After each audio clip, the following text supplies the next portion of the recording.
I want to fight for my life. I'm a dreamer. I love closing my eyes and dreaming. I don't really deal with reality. I'm loud. I didn't shut up. But soon I'm gonna go crazy. Every time I speak, I wanna shiver. America eats its babies. Sean is the 1% of the 1%. We'll never see a Sean in my lifetime again. Ever. Tupac. He was a visionary, a soldier, he was a thug, a leader. He had all elements. Is the greatest rapper ever to walk Earth. Agreed. Sean used other methods and ways to get to where he had to go. But he always wanted to be an artist. Sean was insanely jealous. Pac was the first one on the scene. Tupac was a very likable person. All the women loved him. Being a rapper, being a movie star for Sean, being a marketer, you're a manipulator. And there's envy for people who have success, fame, with no manipulation.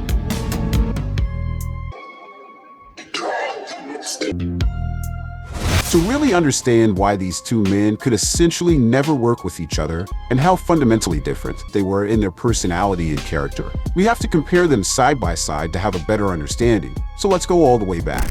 Both Tupac and Sean grew up in a single mother household, but the mothers had a very different approach on raising their boys. Tupac was raised in the Black Panther circles, where he would start to develop the patterns of his outspoken personality, critical thinking, and reckless behavior from the people in these circles. This is where Pac's aggressive nature comes from. On the other hand, Sean was raised in a totally different environment. His mother ran a modeling agency, which allegedly had some other purposes. So you can see where the Diddy parties come from. She was just like the rest of them. The freaks come out at night. The little wild parties. You know, his mother had a modeling agency, and it was alleged that it was also ladies of the night, a prostitution ring too, or these ladies was doing things other than modeling. So the apple don't fall far from the tree. So, you know, that's her thing. Ladies and gentlemen, I would like to introduce my mother, Janice Combs. And Janice, she didn't want no princess. She held back nothing. She was always making him into something. The hats, fur coats. I think she tried to overcompensate for the father being gone. Kids would pick on him a lot around the block, and he didn't know how to defend himself. Got a lot of beatings too. I got beatings now, but when he got his beatings, it wasn't a joking thing. My mother was, I guess, raising me for the real world. She was always telling me if somebody hit me, make sure I hit them back harder. Make sure they never hit me again. Make sure I fucked them up. Sean started fighting. He started stepping up. But Sean don't fight like this. Sean's gonna bite you. He's gonna eat your ear off. He's gonna cut your neck open with his mouth. He's not losing. I know people shaped by pain as well as by love. And if it was more pain than love, watch out. Janice Combs always dressed her son sharp and disciplined him, hoping he would become somebody important one day. Afeni encouraged young Tupac to use art as a weapon for social change. Tupac was taught the Panther community ethos, which later inspired his own thug life code aimed at reducing street violence and increasing social awareness. While she instilled these fierce revolutionary values in her son, her later struggle with crack cocaine deeply fractured the stable, organized home she had tried to build. This duality heavily influenced Tupac's personality and character development, as we can see later in his music, which often alternated between militant political activism and raw stories of survival. I always knew that Tupac was talented and creative. But the other thing I always knew was the weight that he carried. He came here, the son of a person who was a radical in this country. This country does not look kindly on those people. So I always understood that Tupac couldn't just be an entertainer. He had to understand who he was. And that didn't mean running around dancing and jumping up and down. You know, I'm a dance through everything. I don't believe you can. So I always knew that Tupac was special. That is not to say that I ever had a clue that Tupac would be the person that he was, produce the material that he produced, and have the perseverance that he had and the passion that he had. I didn't know that any more than anybody else did. But I did know that my son was special. Both being the products of their environments, Tupac was raised in a way which would make him impossible to control. On the contrary, Diddy became obsessed with being the one doing the controlling. Now that we see the essential differences between these two individuals, we can progress into how everything reflected and further developed in their careers, and pinpoint where actually the hate was born and why it only grew. Diddy always wanted that natural charisma, stage presence, and energy that Pac had, but he simply didn't have it, and that caused him to be envious of Tupac. The proof for that is Diddy always tried to copy almost everything Tupac did. It all started with the movie Juice. When we shot Juice, Andre Harrell was shooting, what's the name of that movie? Whatever it is, Puff was working on that. Puff got fired from that movie. And he said, Ralph, you working on Juice. I want to be Bishop. I saw the script. Bishop, that's me. And I was like, but we got somebody to be Bishop already. That's the only one that's casted is Tupac. And he was like, nah, I'm from Harlem, Ralph. Just think about it. Think about the script. That's me. And I was like, it's going to be hard. And I remember going to the producer and just feeling it out. Just let me get the temperature on it. And he was like, absolutely not. Absolutely not. We already got Pac. That's the only person we have. And Puff just got fired from Unfinished Business. That was the name of the movie. Unfinished Business. And we know him. He can't come on this set. So I was like, all right, no problem. This was Diddy's first loss to Tupac, which sparked the envy, and it would quickly grow. He remembers all of the people that said no and that might have slighted him. And there's a price to pay for that. He's devious, he's calculating, master manipulator. I think in ways he's soulless. I was just a wonder kid. It was just something that they never saw before. To be young and to be Puff Daddy, it's just like, I felt like my dream had came true. See the lines like in front of the stores, like people going there to get my records. It's crazy. When it boils down to the music, even if I didn't touch it, I showed you what to do. So that's what he was. That whole Bad Boy was built on him. You cannot take that from him. But I think that Puffy wanted the light like he always wanted. Then you have the antagonist, Tupac Shakur. Puff wanted to work with Pac on a lot of levels, business-wise, and Pac wasn't having it. He was more interested in Biggie and his career. Puff is, to me, very threatened by Pac. Pac was developing thug life, this ideology of taking back our communities. Big was with that. He felt it. He resonated with it. So they had a connection. You know, when I was around Big, I felt like he really loved me. Like I felt like if I left the room, he wasn't gonna say nothing bad, or somebody said something bad about me, he would defend that. He's probably one of the only people I had really trusted, like, for a long time. There's a yearning for him to have that complete, total control. You're my artist, you're my best friend. I pay you, you work for me. I make hits with you.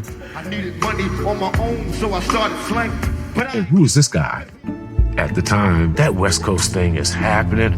So we began to look at what they were doing, and Tupac was like a shining star.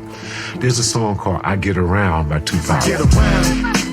Everybody knew that Puff took Tupac blueprint and changed Biggs and Bad Boy in image. I Get Around. I Get Around talked about how fly you was, how many girls you mess with, how many cars you drive, how much money you got, what you willing to do. He took his image. That song, if you're like in a science lab and you're looking at something with a microscope and you're trying to figure out what it is and what it's made of, that's what we did with that song, I Get Around. Sean was just mesmerized by that particular song, the structure of it, the video and the visuals. It showed the culture. It's like, let me dissect this, let me understand it, let me do it my way. Sean used other methods and ways to get to where he had to go. Big on strategy, big on swag. All of those things became important. But he always wanted to be an artist. Diddy chased everything Tupac never had to chase. It was all natural for Pac, and that caused a lot of envy on Puffy's side. Pac had a magnetic presence that caused people to gravitate to him. Tupac was a superstar on so many levels. Diddy wanted that so badly that he even tried to dress like him. Sean was insanely jealous. Pac was the first one on the scene wearing Versace shirts. He went and got the same Versace shirts Pac had. Some dudes would do that. You would never catch me wearing something else, something that somebody else got. He was knocking down all the women that he thought Pac was knocking down. Pac had Sarah before Puff. Allegedly, he had Sally before Puff. And Kim had an obsession or liked Pac so much, she on the red carpet with Tupac shirt. I've never been a good boyfriend. I just wanted to have a girlfriend and just have maybe some girls on the side, you know what I'm saying? I'm sorry. But I'm not sorry. I was bad boy listening to more Tupac than anybody. And the Bad Boy family, Sean's family and them, approached me and said, "What up, traitor?" And I'm like, "Traitor? We already see what side you on. We don't play Tupac over here. We don't rock with none of that. We don't, you know what I'm saying? Like, none of that. You betrayed the fam." But Puff had an obsession with him for whatever reason it was, because he started wanting to act. He started wanting to rap. He had an obsession so bad that at his Grammy Award winning speech, he used the same speech that Pac used. That shit is crazy. We in a fucking hustle, we in a grind. Do your job, whatever your... He has zero talent musically, nothing. He don't know how to discuss, he don't know nothing about R&B, he don't know none of that stuff. I don't really have a lot of friends. I think people think I have a lot of friends, you know. I don't think I really make a good friend. This is another key difference between these two. Diddy himself says he's not a good friend, while Tupac was such a loyal friend to Suge Knight that he ultimately lost his life because of it. Their moral codes were two different worlds. He would always tell me I'm on the road to make $1 billion. But on that road, he didn't care who got in his way. He was getting what I call a God syndrome. Last night, we was human. But tonight, we're going to superhuman. He's not looking back. You belittle someone to make them live in fear of you. That's what Puff is good at. When I was first starting out, I didn't have no mercy. If you live life like that too much, I think your intentions can get misinterpreted. He enjoys to see people not having. He enjoys to see him having and everybody else wanting and needing. All of a sudden, I'm this person, I'm this monster. Fuck that, man. He's very good at mental games. I'm the king! He's very good at getting up under your skin. He's very good at attacking your fears. I'm not everybody else! And he's very good at retaliation. Pac has been shot in New York under your watch. Whatever must be done, must be done. After everything that has unfolded, I have to think twice about how that situation went down. Do you think Puffy was involved in the shooting?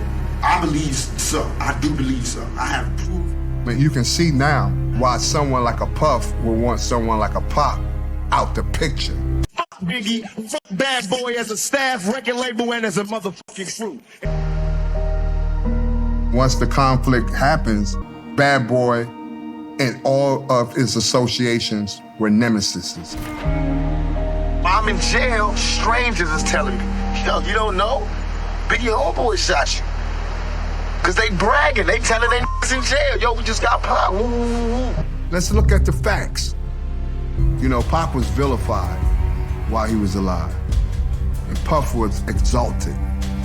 That's the bigger picture. With Sean, sometimes you're humiliated. Sometimes you're made an example of. Sometimes violent things happen to you. Through the years, a lot of bad things happen to good friends. All those ingredients created the chain of events that started in New York and ended in Vegas. This was his MO. Ego, power, tripping. Do you know who was responsible for the killing of Tupac Shakur? No, I don't. I know you, Puff. I know you hide things well. I know you bury things well. I know you lie well. No more Mr. Nice Guy. I'm like, what is he talking about? Fuck with I drop $1 million on your head, erase you and your whole family. It's gonna start making y'all niggas disappear, man. Everything that's done in the dark must come to light. Everything that goes up must come down. I think that Sean now, in my mature mind, had a lot to do with the death of Tupac.